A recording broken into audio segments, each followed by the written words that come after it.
This is Charles Parham with Max Mortgage, and I have my son here with me, who's my assistant, and his name is Xavier. Hello.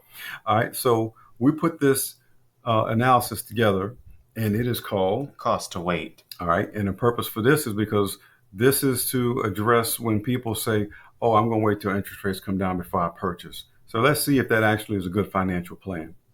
All right, so for this example, we're going to be using 250,000 as a sales price and for FHA example, so 3.5% down payment.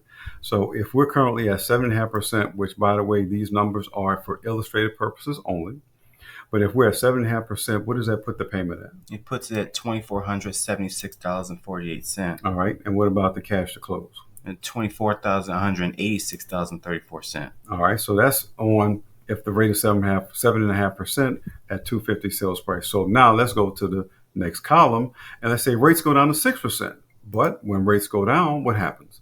Prices go up, property values go up. So for this example, we're going to use an increase in property value sales price to a 300,000.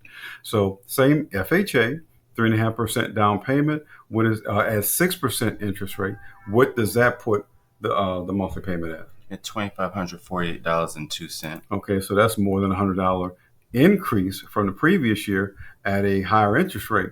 But on this example, you're financing more at a lower interest rate. And what about the cash to close? And $26,221.63. So that's more than $2,000 out of pocket simply by saying, I want to wait till the rates go down. So let's take it one step further. Let's go to the next column. So in this example, the rates go down to 5%.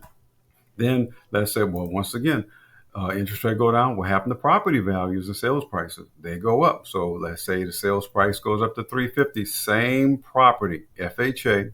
All right, what is that? And now we're at 5%. So what does that put our monthly payment at? It puts it at $2,648.60.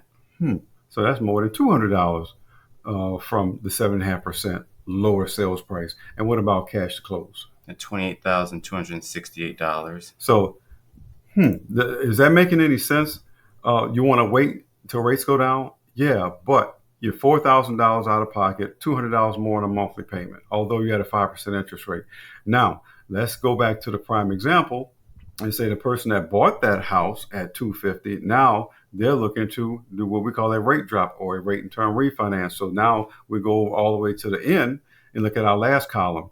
Same property value, because remember, property values have increased, rates go down. So now we're not going to do an FHA loan. We're doing a conventional loan now because we're refinancing a lower principal and principal balance in addition to the closing cost. So what's the estimate out of pocket?